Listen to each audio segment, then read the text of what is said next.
Growth Unleashed. So we've talked about structural deficit.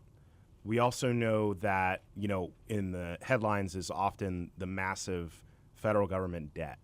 What is the difference between a deficit and debt? Great question. Debt is what you owe people. So when we bond or borrow money, that is a debt. We have to pay that back, and there's interest attached to that. So it's a very expensive proposition. So a good example, this year's budget, Governor Shapiro proposed the PA Sites program. So he wants to borrow $500 million to build new pad sites and be ready for businesses to come in and operational, right? So they don't have to pay for that cost. So that $500 million is going to be borrowed. So we have to pay we're going to borrow the money from an entity, and there's an entire bond structure out there. We sell bonds whole 9 yards. So we owe those individuals interest on that. So that $500 million is going to cost us $900 million over 20 years, and it locks up revenue. So you have your operational funds out here. By doing a bond, it's going to take $400 million of operational fund and move it over to a debt that you have to repay. So it reduces your operational funds so you can't pay for other things, and it locks it up for 20 years. So you got to make sure when you do that, it's for the right reasons. Infrastructure is a great reason to actually bond, because you're going to have those assets over the length of that 20 years. So you actually have something at the end of it, right? So not all debt is bad debt. Correct. Now, in the past, we've used budget gimmicks to balance the budget because we've been operating under a structural deficit.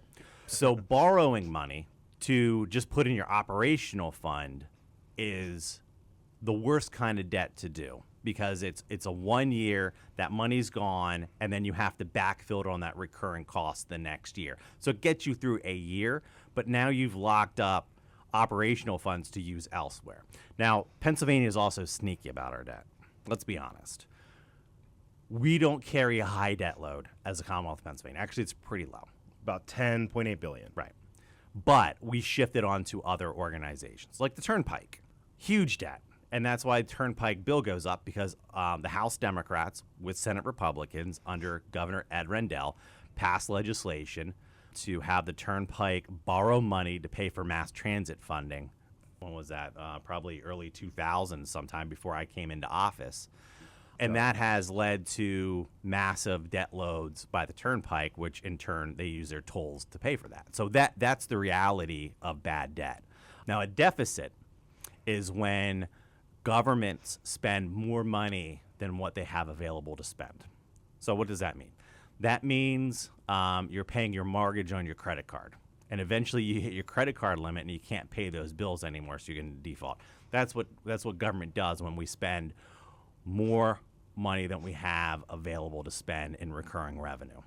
That's the difference between the two. It's a great question and can get confusing. And you can move a little bit of money here, a little bit of money there, pay this bill a little bit later, but eventually it catches up with you and it will turn into debt. Correct.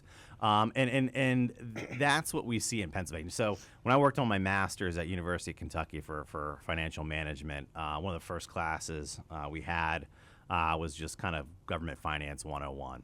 And there's this entire section on budget gimmicks.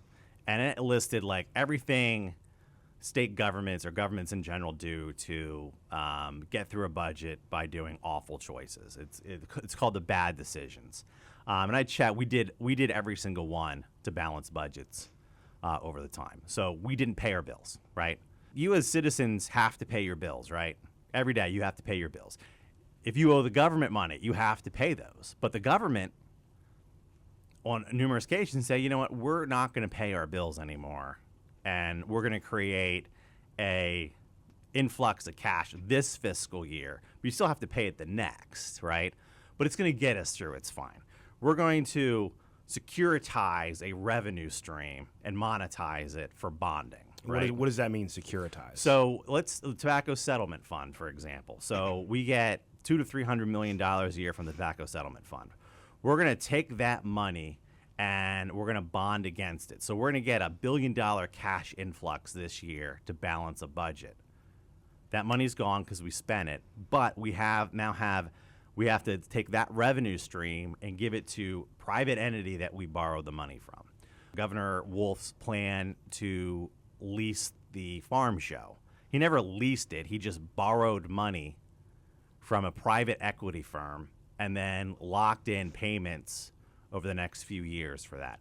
Those are budget gimmicks that get you through 1 year and create chaos the next, because politicians don't want to make the hard decision. We can't afford what we have. You either need to come up with revenue to fund it, or you need to reduce costs and cut expenditures. Growth Unleashed.